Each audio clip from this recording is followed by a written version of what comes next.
Hi there, I'm Egfur, and today I'm doing a video about me. Actually, it's not about me at all. It's about the channel because I recently got to 1,000 subscribers, which is an amazing thing, something I'm very, very proud of. And I want to spend a little bit of time in this video thanking you guys, anyone who's been involved in the channel in any way, whether you've watched the videos, whether you've subscribed, whether you've liked, commented, and also to thank all the people who have given me information and knowledge along the way, and there have been plenty of those, so thank you all as well. And so what I thought I'd start off with is showing you a bit of my survival world, and this jungle here is where I spawned in my first survival world, and this is my first ever base. And here it is. Isn't it a thing of beauty? It's got everything you could possibly want. Got technology. Look, the door opens all by itself. Isn't that amazing?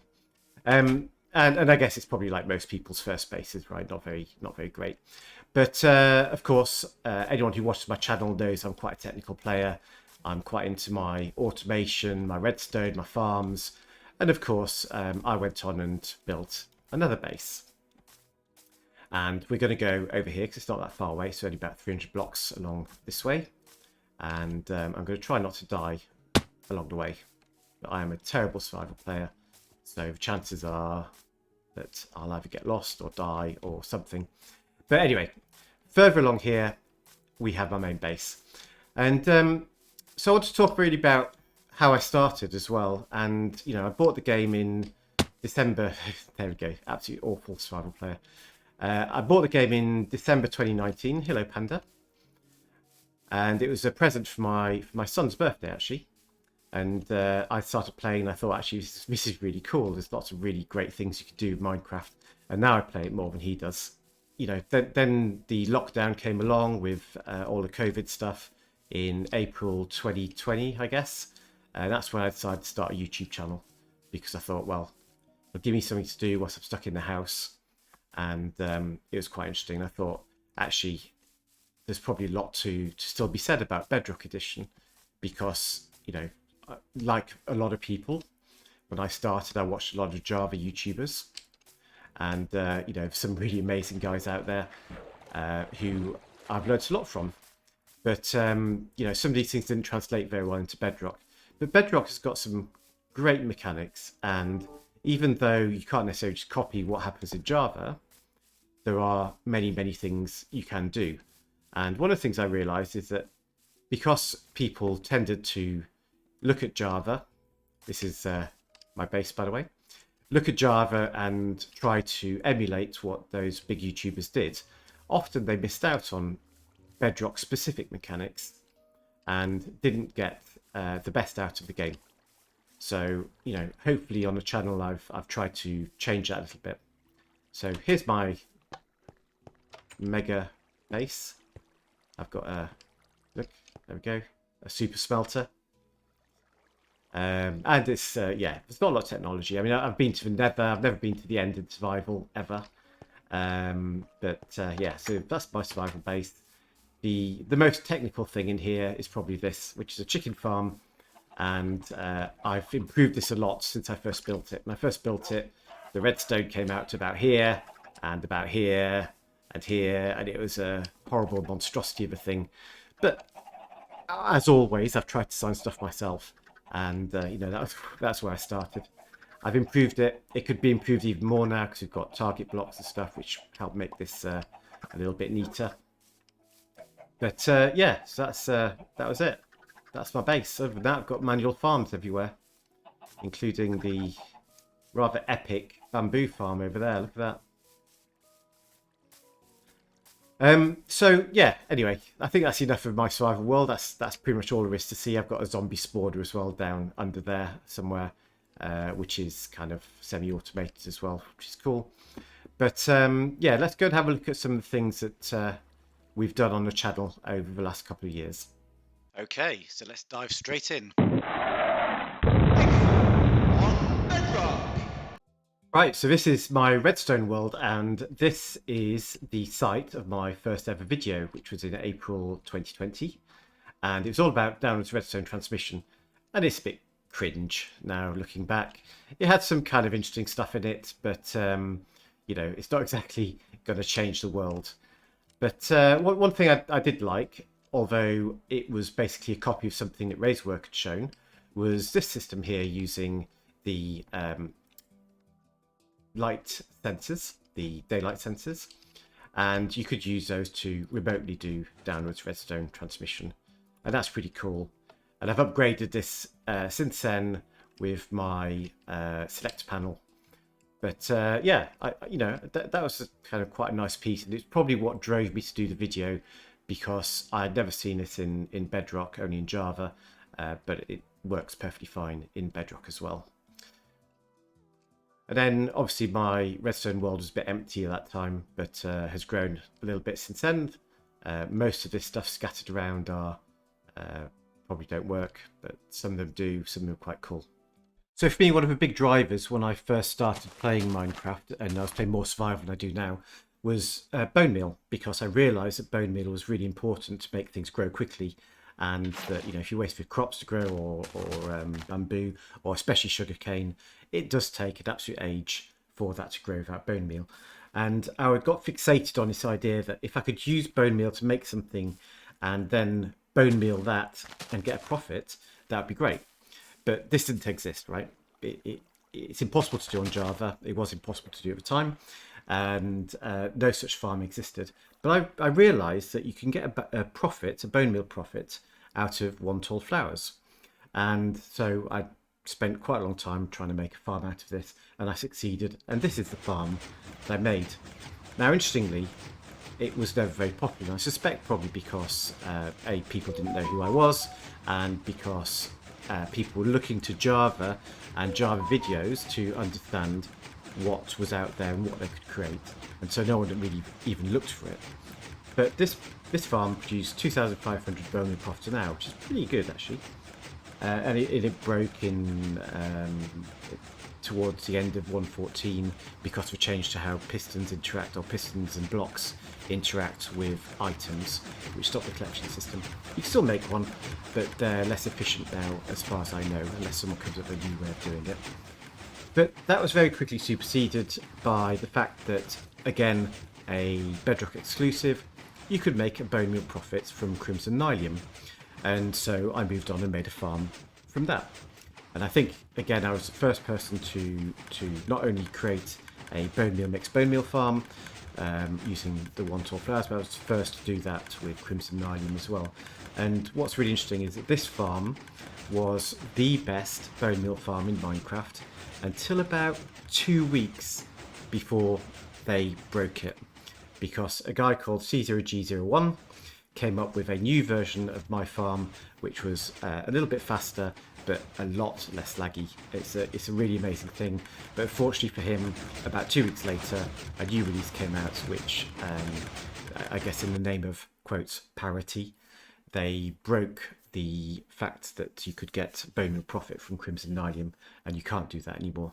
So one thing on the channel is that my most popular videos are my trading hall videos, and I've got 2 trading hall videos, one with a fairly simple layout, which, you know, works but it's quick to build, and it gives you a little bit of automation around zombifying your villagers, and a more complex one which has a whole bunch of features, including loading villagers automatically into their pods, re-rolling the villager trades, and also zombifying.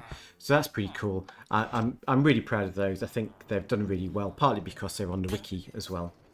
And the other thing which I built, which was very, very popular, was a multi-floor elevator. And this is that multi-floor elevator. What's interesting is that probably, again, a couple of weeks after I made this, it broke. A new version of Minecraft came out and it changed the mechanics, and this no longer works, which is a real shame, because I was working on the circuits to make it even better. But unfortunately, that's kind of gone out the window. So that was a really, really popular video for a very, very short period of time, and then now it's broken. One which is very popular, but actually I was surprised, is my vote counter. And I should probably revisit it, because it's quite a nice thing, but I didn't spend a lot of time thinking about how people would use it. So it's more of a redstone circuit really, but actually you could make something really cool out of this. The other thing which I'm really proud of are my minecart loaders. I created this minecart loader, and it uses an original mechanic. I've not seen it before, and it's actually really good for things like being able to load into a super smelter. So, you know, anything that I can do which uses the bedrock mechanics, this is bedrock exclusive as well, which uses the bedrock mechanics to create something new and different and better, I think is really cool. And then the last thing I want to show you very quickly are the double piston extenders. And I had a really interesting conversation with a guy called Dard, who was helping me out with double piston extenders, mostly kind of going, you know, actually, Ekver, you're really rubbish at this. Those are terrible double piston extenders you've created. And he encouraged me to keep going till I came up with something which is actually really cool. And these double piston extenders you can see here are the smallest one wide tileable flush seamless double piston extenders for bedrock, and they are really cool. Okay, but enough of me showing off about the various builds I've done, and let's get back to you guys, my subscribers, and anyone else watching this video, of course. So when I started putting this together, it was about a month ago, and I had 1,016 subscribers. So thank you yet again. Let's have a bit of a celebration. I'm really pleased with that. One of the interesting things actually is that the subscribers over time, you see that line there, has been pretty linear, which is quite interesting, I guess. And I did a bit of a calculation, and I worked out that to get to 100,000 subscribers at this rate would take me just over 180 years. So, you know, plenty to look forward to there, I guess. And I thought we'd look at the top videos from last year. So you can see some stats up here. Last 365 days, 75k views, 4.8k watch time in hours, and an extra 718 subscribers. But the most popular videos were, as I've said before, the two trading hall videos. And what's interesting is between them, that's more than a third of all my views on the channel, which is a bit of a risk really, because you know, if someone brings out something a lot better, or people just decide they don't like them or they break, then that's a big impact on the channel. And it's still true that even, you know, in the last 48 hours, those are the most popular two videos. And then, of course, you also get these videos I mentioned during the earlier bit of the video, which break, right? So my bedrock bone meal farm, broken. My multi-floor elevator, broken. And again, these were quite popular videos. So, you know, if they break and I lose those views, then obviously that has an impact on the channel as well. Okay, so this was a really interesting one. This is the stats from YouTube on age for the channel. So I'm not sure if that is true. Maybe you're all lying to YouTube about your ages, or else maybe, you know, no one under the age of 18 watches my channel. Maybe that is true.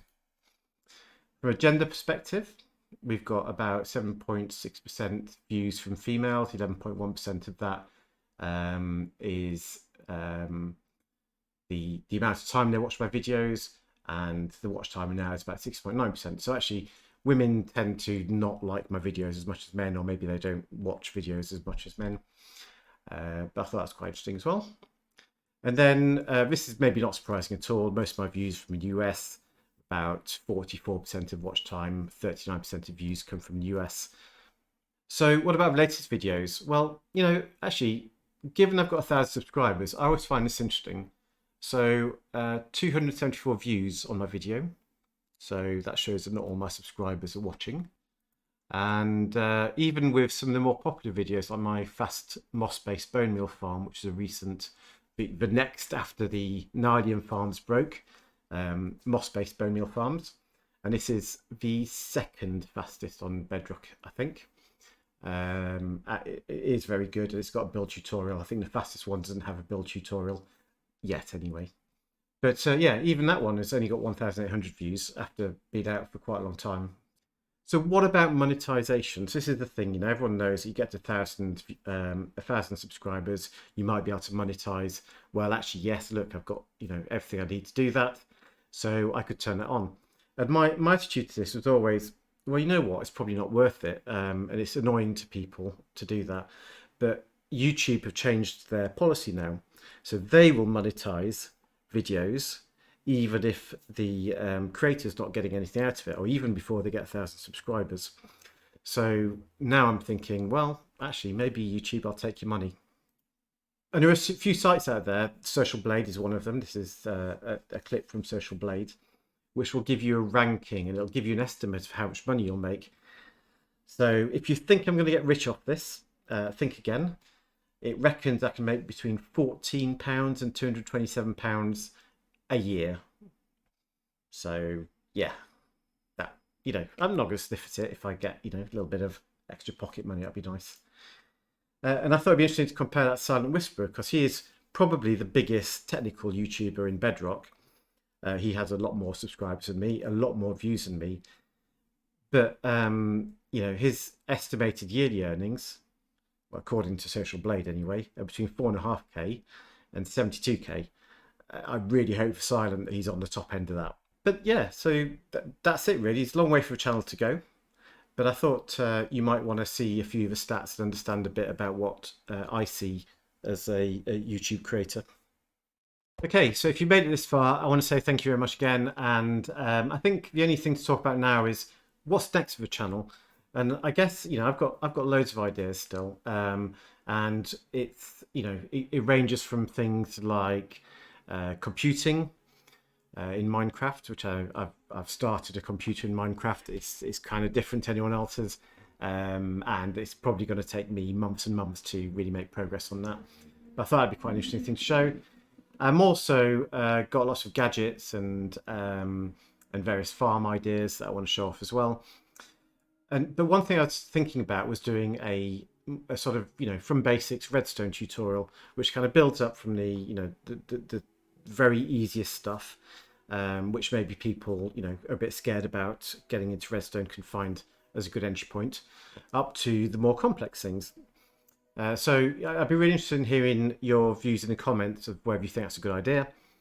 But it's something I've kind of been thinking about for a little while. It's actually a really hard thing to do.